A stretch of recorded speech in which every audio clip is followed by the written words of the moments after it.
what if I just figured something out about myself on your show? I love it.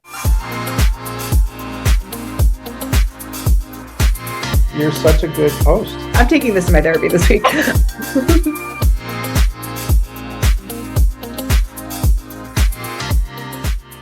Today's guest is a 3-time Tony nominee, a 10-time Broadway veteran, and best known for his role as Bertram in Jessie. Please welcome the icon himself, Kevin Chamberlin. Thank you so much. Yay. It's nice to be here. Oh my gosh.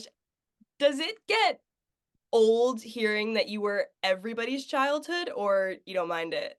Yeah, it's so weird. It's like every time I run into, especially the age range you're at, it's like, you were my childhood. You're an icon. You are king.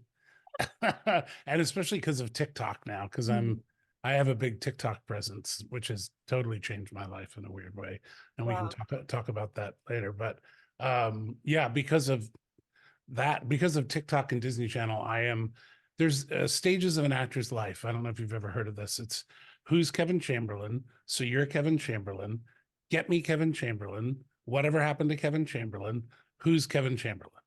So Disney Channel and TikTok kind of brought me from so you're Kevin Chamberlin to get me Kevin Chamberlin.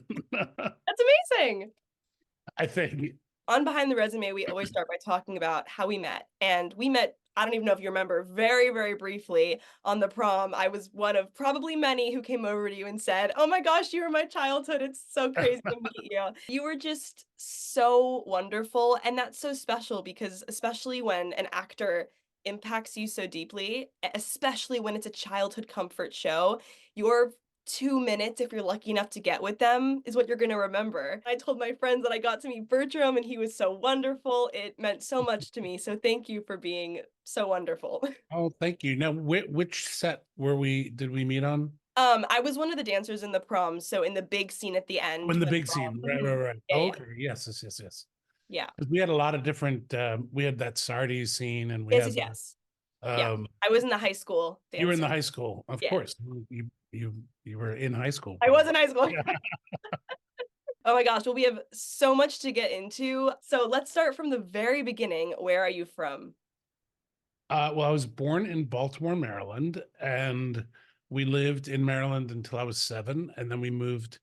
My father was in computers early on, and we moved to Utah and lived in Salt Lake for a year, and then moved to Florida for a year, and then settled in New Jersey by the time I was 10.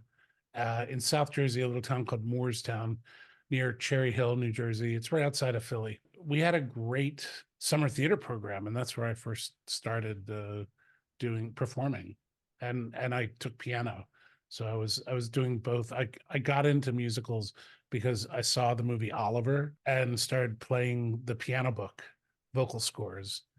And I was like, I want to do this show. This is what I want to do. And so we Wow. had a very active summer theater program in Morristown.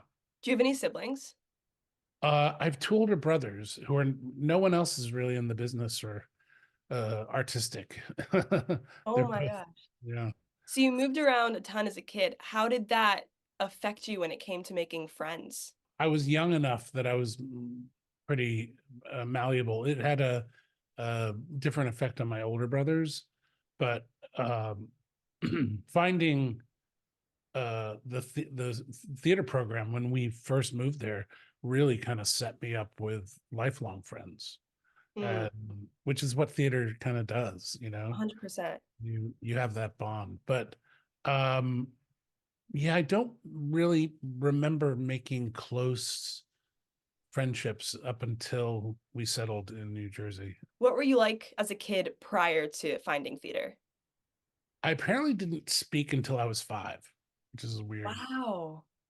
And then the kindergarten class went on a field trip to a dairy farm, and I came home and did a half-hour monologue on how milk is brought Oh, to the that houses. was your first time speaking? Yeah, Oh, yeah. Like I was an observer, and I still am. I'm very much a a watcher and listener as opposed to for especially as an actor, not very Mm.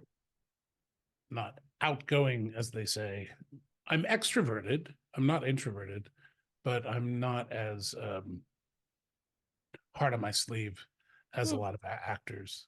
It's interesting that you say that. I was just at a SAG event after party reception situation. And when you're in a room full of people in the industry who are all very passionate and all, for the most part, uh, extroverts, I had this thought to myself that you don't learn anything when you're talking, No, you know? And so no. that quality, I'm sure, is actually very helpful in this industry. Well, and that's, the best acting teachers will always say, the hardest part of acting is listening. Yeah. And it's also the hardest part of being in a social situation, taking the attention off yourself Mm. and putting it on someone else. And when you're in a social party situation that you don't really know anyone, you're very self-conscious, Mm. and that's, as you know, is the actor's worst enemy is self-consciousness. But you asked me what I was like as a kid, and I think up until 5 I didn't talk. Then I was very chatty, and I started taking piano lessons, and I would, my mom was like, perform for the guests. And so I would play piano. And What did you dream about as a kid?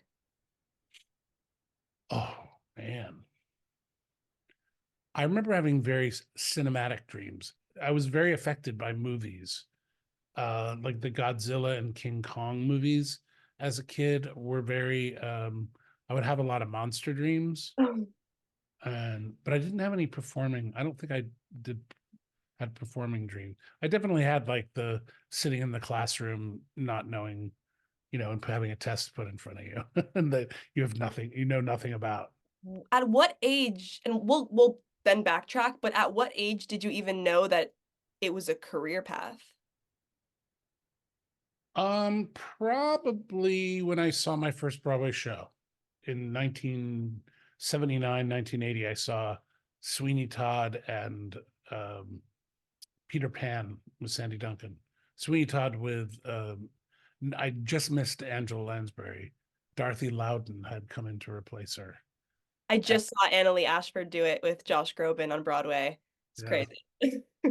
I remember having a headache after seeing every Broadway show I went to. I would have a pounding headache. Like, how am I going to do this? How am I going to get up there? Oh, How am I going to achieve this? I thought just like the music gave you a headache, and I was like, that's pretty funny. No, it was I want to do this. This is what I Yeah. want to do. And it just seemed impossible at the time to think of, do I have the talent? Can I get up there? And what channels do I have to go through to even get an agent? And And how old were you at this time? freshman in high school. Okay. What Yeah. about Broadway made you feel so just Well, it charged? was so beyond what I'd been doing plays since I was 8 or 9, so by the time I got to high school, I had about 20 plays, 20 shows under my belt from the summer theater and stuff. But I never knew that a full orchestra with lights and sound and amazing costumes and special effects could just blow people away. I mean, to see Sandy Duncan flying over, you have to type into YouTube Sandy Duncan Peter Pan. I'm flying. Okay. It is the most, you will get musical theater goosebumps. And I got to perform I did Adam's Family at the Lunt Fontaine, where I saw Peter Pan originally. Oh, so And cool. I would sometimes, if I was kind of getting bored on stage, after doing it in the 8th month, I would look at the seat that I sat in and go, all right, I'm doing it for that person. That's incredible. Yeah. And I got to I did Wicked for a year, and that's where the original Sweeney Todd was, at the Gershwin, which was originally called the Uris. So I got to perform in both theaters that I saw my first 2 Broadway shows in the Is single day. that little boy with the pounding headache because he wanted this impossible dream so badly could see you now, what do you think he'd say? Good job. You did it. Yeah. And how does it feel to know that you made your younger self so proud? It feels like I don't have any unfinished business, Hmm. you know? Sunday in the Park with George. There's a line that there's two things worthwhile leaving behind, and it's children and art. Hmm. And since I didn't have kids, I feel like I'm leaving behind my mark as an artist. And you've touched so many kids through your art, so it's like a twofold. Yeah, yeah, yeah. I was really fortunate to have the opportunities that I had, and I never knew. I mean, saying getting cast in a Disney Channel show really changed my life in a big way. What Middle was your school, middle school I was experience? doing a lot of shows, doing a lot of summer theater, doing a lot of I did a little touring thing of Joseph, Oh, cute. in the just regionally, and I was in a singing group and we toured around, like nursing homes and stuff like Yeah, that. yeah, yeah. I was a singing waiter. So I was always performing and I was always comfortable singing in front of people and acting. We did Tom Sawyer and I was Huckleberry Finn. Peter Pan, I was Smee. Oliver, I was Mr. Bumble. Wizard of Oz, I did Cowardly Lion. Laser Wolf and Fiddler. Jacob Marley and Christmas Carol. It was really fun. And there was this article about Steve Jobs and Apple, and saying that if he didn't grow up in that area of California, he none of this would have happened. It was a Mhm. geographic serendipitous moment. And I feel that way with the town that I grew up in. It was an upper middle class town with a lot of a good arts budget, good summer theater program, and yeah, it was really. And then it had its own the Footlight Players, which was the town's amateur adult community theater, and I did a couple shows with them. I mean, I really had so much stage experience by the time I was auditioning for colleges, that I was very What did your fortunate. parents think of all of this? Well, they saw that I was good. They recognized the talent. They were nervous about me going into it, and they were always like, "Yeah, you should double major," or Mm. you know. But luckily, I didn't have to struggle long.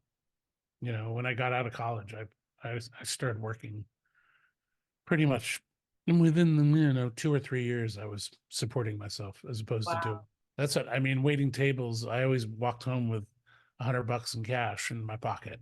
I also was a good typist. I also play piano, so I played for auditions. Oh, cool.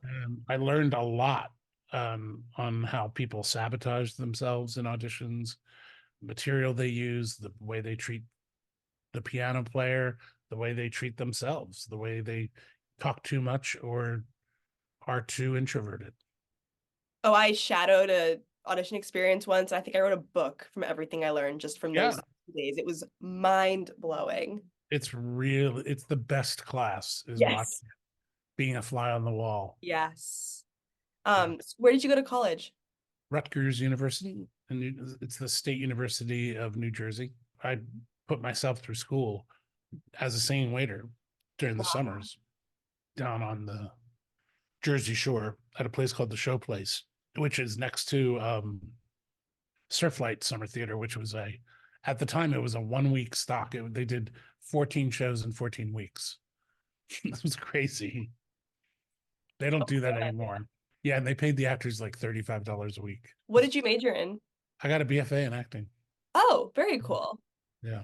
So I got out of school debt free. Was on camera acting the dream, Broadway, or just all the above? Broadway. Broadway, yeah. I wanted to make money. The people that I knew who were making money in New York, because there weren't a lot of movies being shot in New York, and there was very little TV at the time. I think the only show that shot there was like the Cosby Show and Law and Order. I really wanted to get into commercials because all my friends who had money were commercial actors. One year I had 8 nationals running. 8 national commercials? Yeah. I've never heard that before. Yeah, and it's never happened again since. But for some reason, my look right then, I had that young suburban dad look, and I was a booking machine. Yeah, and then it all sort of fell apart. I never had good luck with agents and managers, and I never I would find the perfect agent, and then the agency would close. Oh And no. you find out that the guy was embezzling, the owner was Yeah, yeah. embezzling money. That's happened to me 3 times. Oh no. So there were a lot of times when I was doing really well, and then the agency shut down. And then I was searching for a new agent. Yeah, I was never lucky in that regard. And all my theater work and always comes from my own connections. So important. Yeah. I still can't get over 8 national commercials. Yeah, it was a What good was year. your favorite?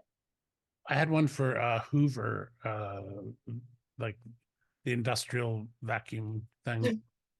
That sounds like Bertram, kind of. Yeah. No, I was a young dad, kind of like just sucking up everything and Uh-huh. blowing leaves around and having fun. That ran for like 5 years. It was a good one. At that time, who were your biggest inspirations in the industry?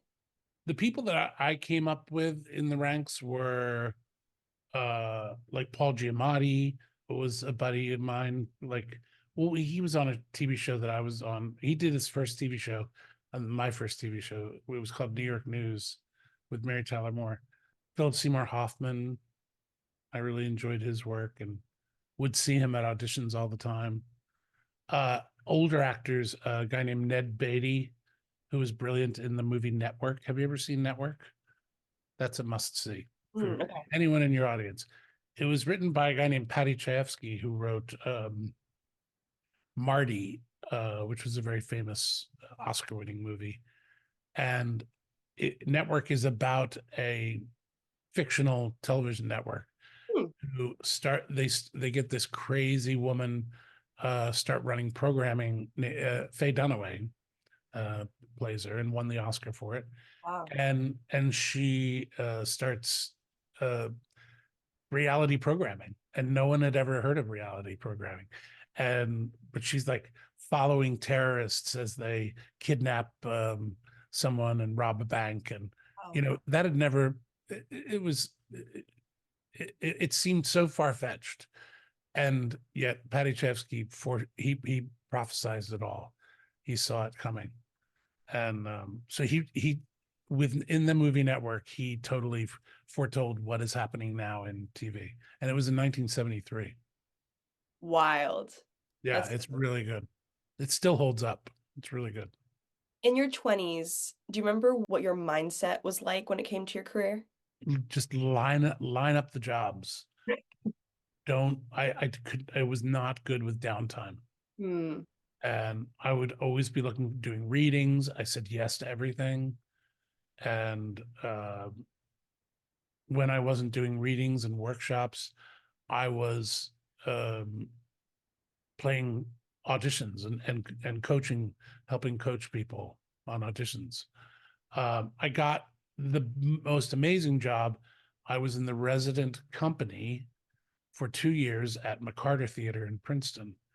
And the reason I got that was that the artistic director of the McCarter, directed a show at Rutgers, and he remembered me. Wow. And so he was putting together a resident company of actors to do a full season of shows at McCarter, which is a very respected regional theater.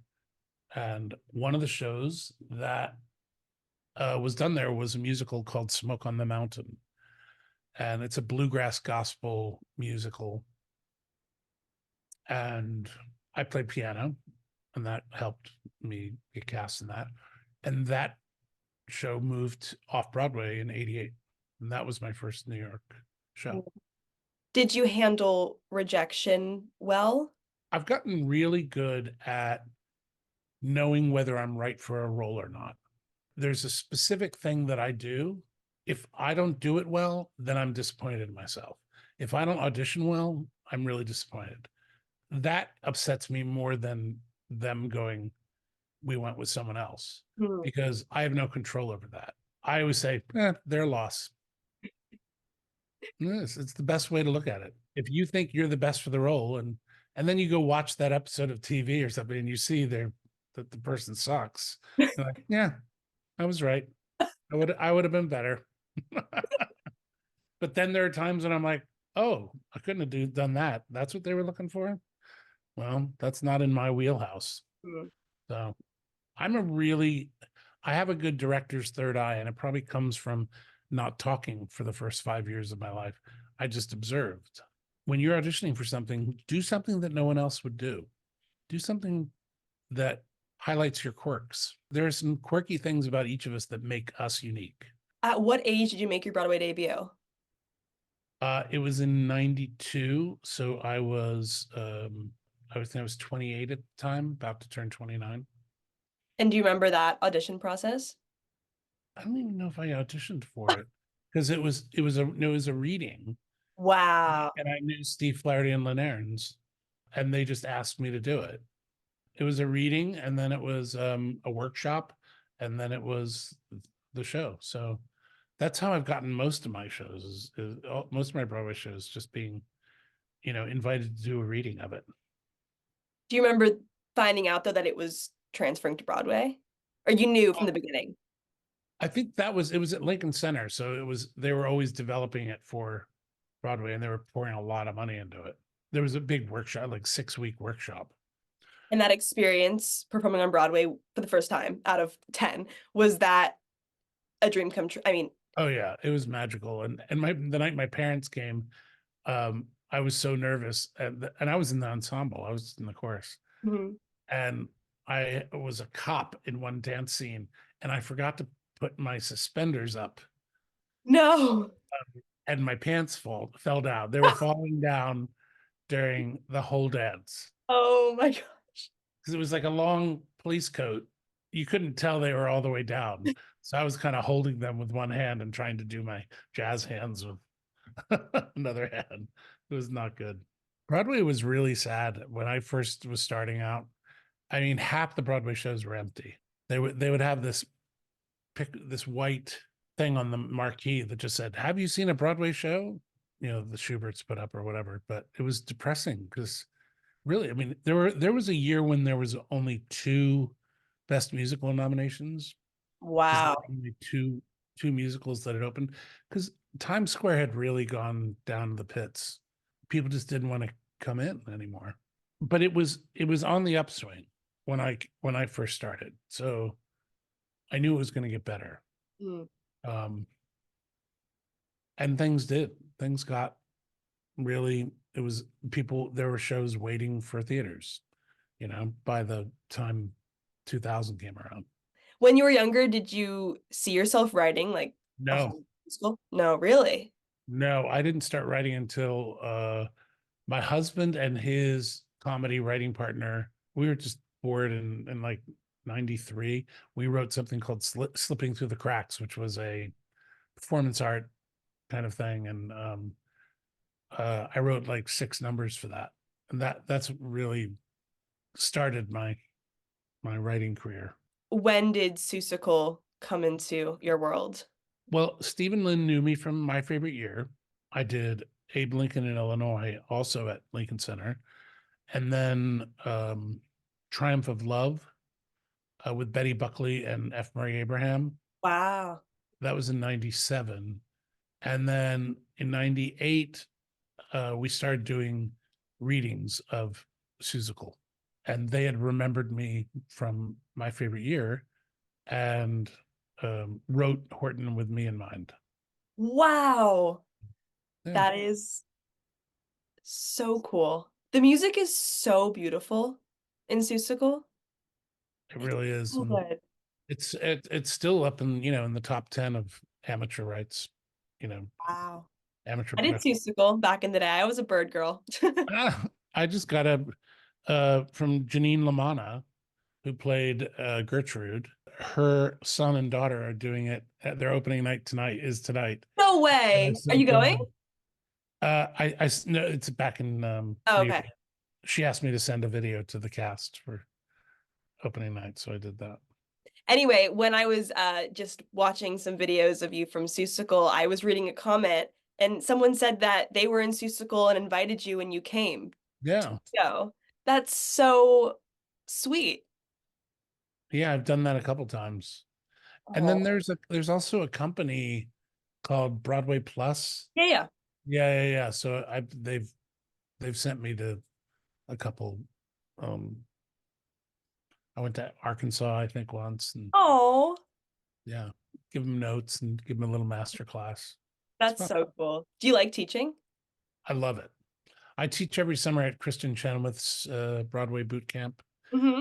in Oklahoma Mm-hmm. Very cool. With Michael Orland. Amazing. Does Kenny Ortega teach too, or is Mhm. that? And he did a 2 years ago he did a documentary.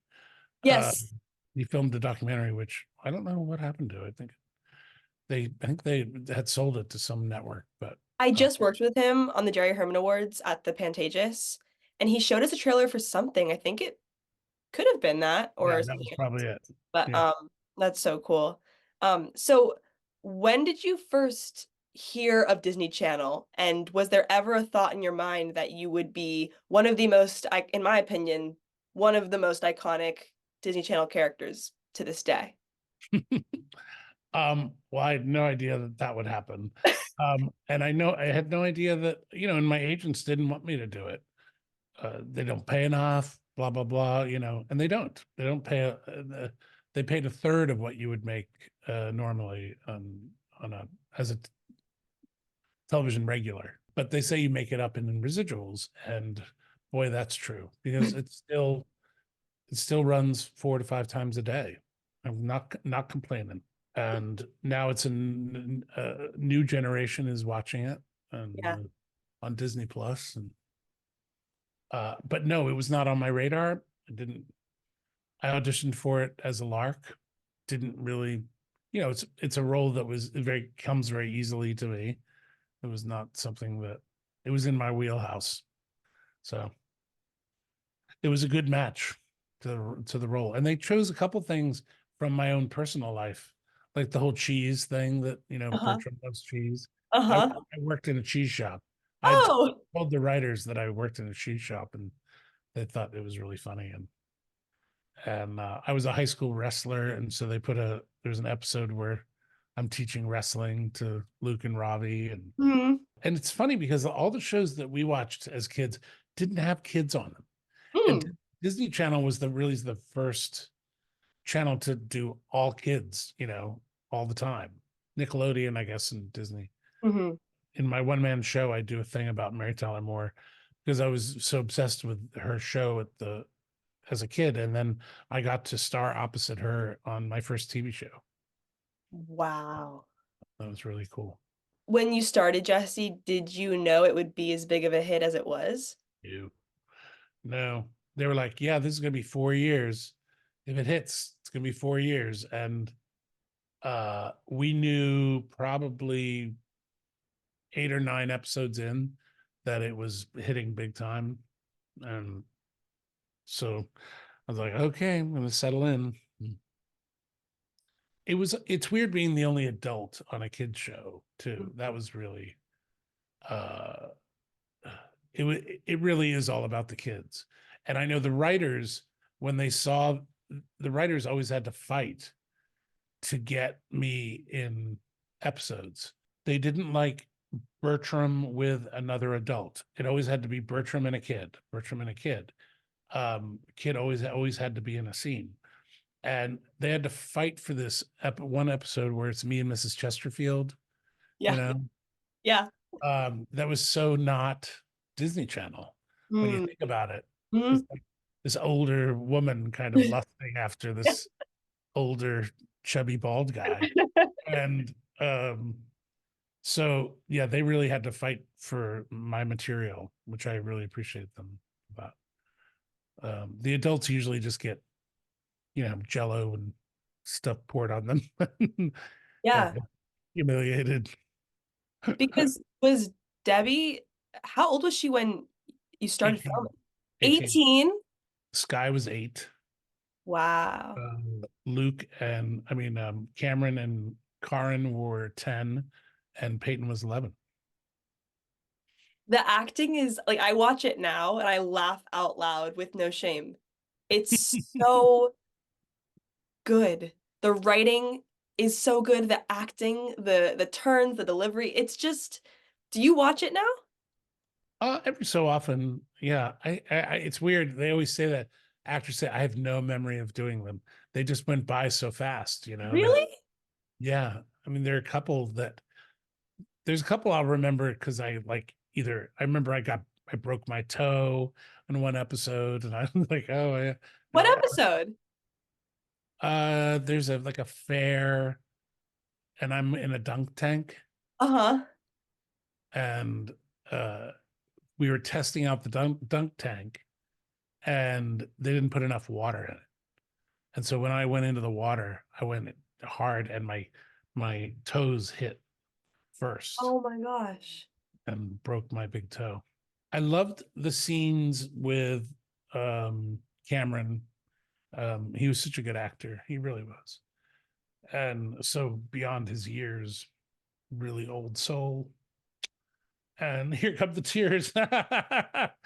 We did an episode where we're chasing a spider, and it's my favorite. I There, mean, you made me cry. Did it. he touched Behind the the lives resume, of ladies and so many. gentlemen. So we raise money for the Epilepsy Foundation in his name, and the Cameron Boyce Foundation. I can put the links to that in the description of this Yeah, video. that'd be great. And Yeah. Karin runs that with his parents. They've raised a lot of money. So when you would, just go out and go to the store or whatever when the show was playing, what were kids? Were just It was kids. nuts. It was nuts. And everyone, everyone has a phone. Right. Everyone has a camera now. And so, and there's nothing I could do. I mean, I would put hat and sunglasses on, and nothing. I would avoid the mall. I'd only go to the mall during school days. We got some great perks. Like we got a private tour guide for Disneyland and Oh, Disney wow. World, and we could bring 10 friends and not have to wait online. Amazing. But going to Disneyland as Bertram is really, really, that's the whole thing. And if you're getting it for free, you got to take pictures with everybody, and it would get a little scary, people, parents pushing their kids. And Oh my gosh. yeah, the parents were the awful ones. The kids were great, but the parents get a little weird. Did you ever expect to experience fame like that? No, I never thought of it. I mean, I was almost 50 when I got Jessie. So I was already, I mean, I had a sort of kind of fame within the 10 blocks of Broadway. Hmm. But nothing like that. The amount of people that see you in one night of television, what the largest Broadway house is like 2,000 seats. 600,000 people will see you in a year. Yeah. On Broadway if you sell out. Right. In the biggest theater. Whereas, 6 million see you in one airing of a television show. Do you have a favorite Bertram line? Well, he has his classic catchphrase, Yeah. I have some favorite episodes. I love the hoarding when you find out that he's a hoarder. And I love the boy band episode where you find out he was in a boy band. I like when he meets his high school nemesis. That was funny. Yes. Yeah. All the stuff with Mrs. Chesterfield. So And I good. got to direct a lot of episodes. That was really great. Wow. Learned a lot. I learned on the fly, but it's very, very much like directing theater. Mm. You just got to understand the cameras and the 4-camera thing. Were you as fulfilled acting in TV? No, it's not. It's not as the shows that we did in front of a live studio audience were fun, but as it got more complex, we did not shoot in front of an audience. Probably only about maybe 35 or 40% were in front of an audience. Because we had animals. You can't use animals in front of an audience. So anything with the lizard, we had zebras, ostriches, giraffes. I had a giraffe eating off the top of my head. What then about that experience was the most fulfilling part? The money. You were gonna say connecting with the kids. Yeah, I mean, watching them grow, since I don't have kids, watching them grow was really cool. And watching them dealing with Hollywood, and all that. That was weird. That was weird to see. Growing up here as a well-known person is really, it's weird. It's weird, I guess they were so young when you started, like 10. Yeah. That's just like you're a baby. And Hollywood can, the track record is not good Hmm. for kids. There's something special though about TV versus theater in the way that it's like you said, it's on Disney Plus now, so a whole new generation of people are Yeah. connecting to it. I was telling a friend that I was having you on Behind the Resume, and she showed me a photo of her friend from college has this like flag thing Tapestry, of yeah. of you in her I know. There's hundreds of thousands of them. That is some company in China. They stole my image. It's like Oh, I've written to Amazon numerous times. wow. Like I don't make any money off that. It's like weird. It's weird. But a lot of dorm rooms have Bertram up there. It's weird. A lot of college girls, you walk into the door. Yeah. Who knew? Why am I an icon? Makes no sense to me. You just gotta embrace it. Yeah, and the TikTok thing, I think, has amplified it. So when did you join TikTok? During COVID, Just for um, fun? yeah, my friend, I have a good friend, Sam Kite, who is in digital advertising, and he was like, "You need a TikTok account." I'd done one TikTok for someone else, for a student at Kristen Chenoweth's boot camp. She had filmed me doing, "Oh, it's too far," Uh-huh. and it got like 1 million hits in 30 minutes. Yeah. And people were like, "Oh my God, Bertram's on TikTok." And so I started an account, uh, and then we started getting some branding deals, and we did a huge campaign for Sprouts. Wow. And I did a lot of original songs Amazing. for Sprouts, and Sam directed all of them and produced them and did all the post production. I just did a dance thing the other day. It just hit 30 million in like 4 days. I don't understand it. I just don't. And I have like almost 11 million followers. I mean, there's the power of television. Yeah. What would you say is the hardest thing you've been through? Well, I lost both my parents very young. They were Hmm. both 61, and I'm going to be 61 this year. So that's weird. I'm sorry. Thank you. That was hard. I lost a lot of friends to AIDS because I moved to New York in 85, and that was like between 85 and 95, the entertainment world was decimated. I mean, everyone from Michael Bennett, I mean, huge, huge icons in musical theater. Peter Allen, all these people were dying, and then all these personal friends. I had a friend who I was writing a musical with who died.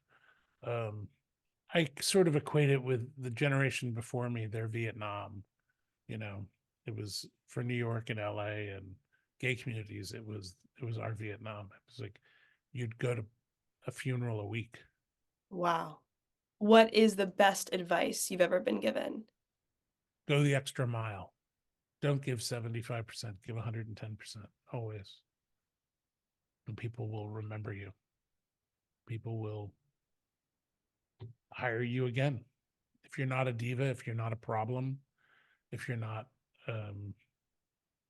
if you show up prepared, but you're also malleable and you're take good direction, and you're on time and consistent. That's all part of going the extra mile. So I teach that in my class. I have like 5 rules. Less is more.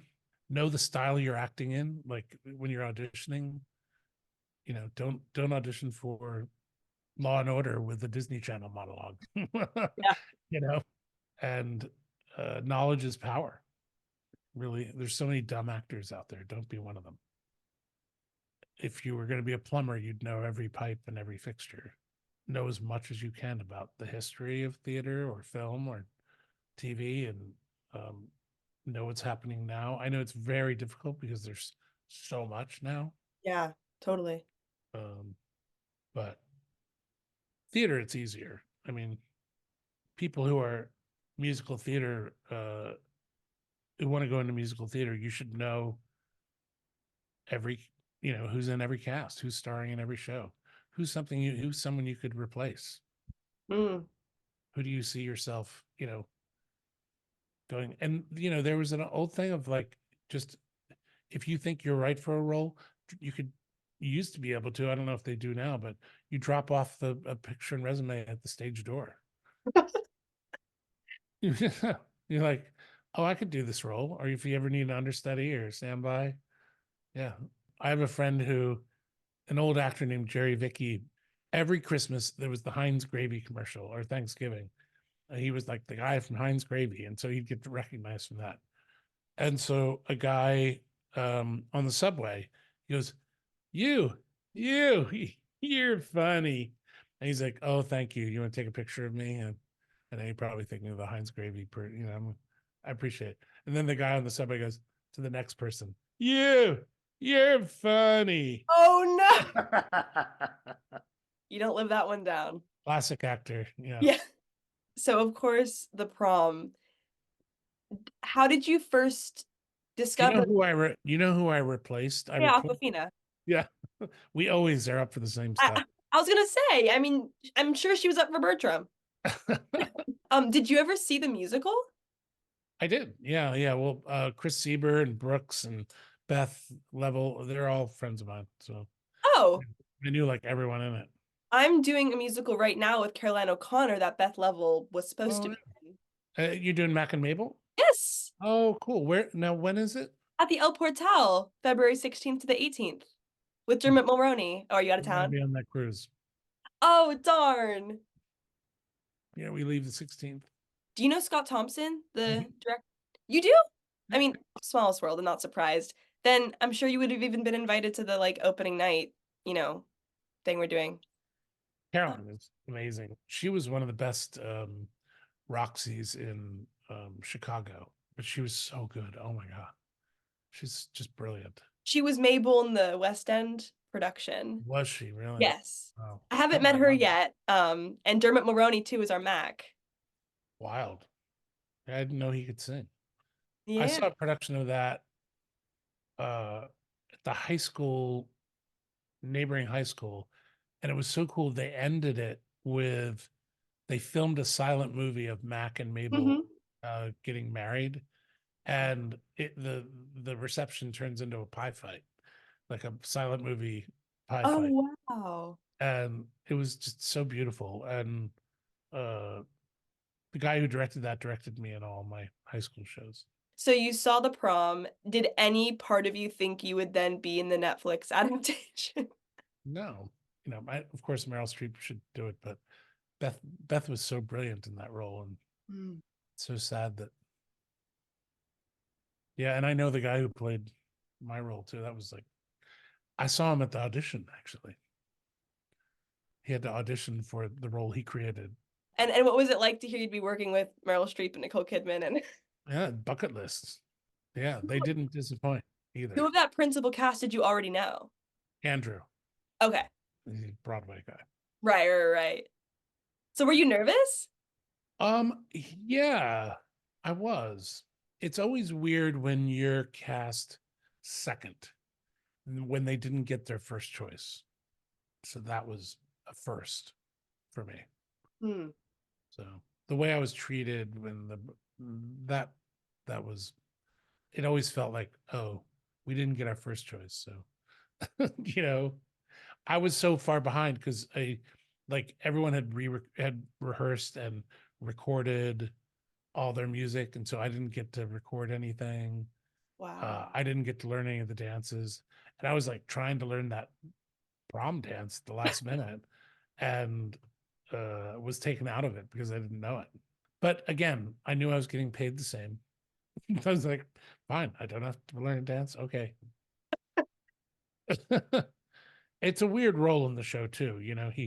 He doesn't really have a song, and yeah, it was weird. It was weird. And then Nicole got sick, Mhm. and COVID was starting. Mhm. It was just an odd time. I remember. Oh, I And it was, remember because we filmed it like that dance number the week before the world shut down. So we finished yeah. those days. And I just remember Kerry Washington would say, everyone like wash your hands. And little did we know, you know. Oh, and I was so sick. I think I had it back then because I was Wow. so sick that week. And I was also directing a workshop at Pasadena Playhouse of a new musical. And a couple people in that cast were sick. Do you get starstruck? Oh yeah. I mean, with Meryl Streep, yes. I get mush mouth, I don't know what to say. Yeah. So what did you say to her? We were talking a lot of politics. Oh, She likes talking politics, a lefty Democrat like me. So we would talk about that and Broadway. She's still very, attached to the New York theater world. And we had a lot of mutual friends that we'd worked together. You know, she did her first Broadway show in the same theater I did wow. at Lincoln Center. She told me an amazing story about when she was doing Taming of the Shrew with Raul Julia.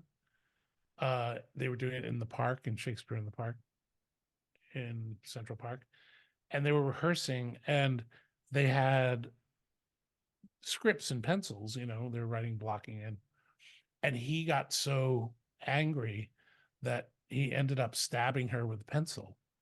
And you could still see, she said, here, so you can see this mark was still, Oh my God. yeah.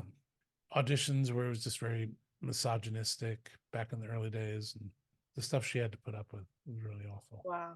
Was Casey Nicolot your understudy? And He was in Seussical, yeah. so you've And known him since then or before yeah, Seussical? yeah. Since then, I didn't really know him before that. He was in all the always. He was always in the Stroman musicals, Susan Stroman musicals, and so I wasn't in that crowd. But that was the first time I met him, was during Seussical, and he went on a couple times for me. I got kidney stones. Oh no. Yeah, and I did the show with him once, and then I was like, I can't do that again. Oh And then I my went on vacation, and Casey went on, and while I was on vacation, they announced they were closing the Oh. show. I had gone to take my vacation to go shoot a movie with Tom Hanks, Road to Perdition, that Sam Mendes was directing. I was very sad to miss the shows the Yeah. last week. I missed the very last week of shows. Um, and that's when everyone comes. I made it back for the very last one Uh-huh. on Sunday, but I missed all those last ones. But it was fun to see him. I hadn't seen him in a long time, and so to see him on the Prom was, because we lived through the war of Seussical. Through the jungle, literally. Mm. Yeah, it was rough. They ended up firing, the director and the set designer and the costume designer, in our out of town tryout in Boston. Wow. Yeah, it was intense. What are you proudest of looking just at your life? I think a play called Dirty Blonde that I did. It was my first Tony nomination, and it was a play that I helped develop Mm. with the playwright Claudia Scheer. And we in the course of a year, we did it in a little tiny theater in Martha's Vineyard, and then off Broadway at New York Theater Workshop, and then we moved to Broadway, to the Helen Hayes, all in the course of a year. Wow. And then we were all nominated. The play got nominated, and it was great. It's about Mae West. Oh my gosh. I mean, this conversation's been so wonderful. I love this question so much. I always end on this question. What do you want your legacy to be? What do I want my legacy to be? Um, you know, you think that people will remember you, but I know that's so unrealistic because, like, for instance, if I say someone in your generation, oh, Faye Dunaway in Network, most kids in your generation don't know who Faye Dunaway is or any of those actors. And I'm like, oh, so wow, it's that quick that you can just be forgotten. So that I feel like there's very little that I left that I will be leaving behind that I have to be that I'm not proud of. Hmm. If someone decides 30 years from now to go down a rabbit hole and write their thesis on my career, I think they'll go, oh, he had a really varied, well-rounded career, and I was able to straddle the New York and the LA thing. And that's a big not a lot of people can do that. Yeah, And I go back and forth a lot, and that's the dream. try to do theater as much as possible in New York when I can afford it. But I'm getting ready to semi-retire and collect my pension and pick and choose what I want to do. And I feel very fortunate that I had it. Goes quick though. Boy, it goes quick. Mm. I can't believe Seussical was 25 years ago. But you say that to you now, and you're what, 21, 22? 21, yeah. Yeah. And so it's like from when you were born to your 21st birthday, it seems like a really long time. But the next 21 years are gonna go like that. But you have no way of knowing that when you're young. I wish you the best in your career. Thank you. I hope that you have a legacy. Thank you. That means so much to me coming from you. I really do appreciate that. You ask good questions. Thank you. Thank you so much, Kevin. I really, really, really enjoyed our conversation, and I too. can't wait to see what you do next. Thank you. Of course. And likewise. Thank you. Yeah.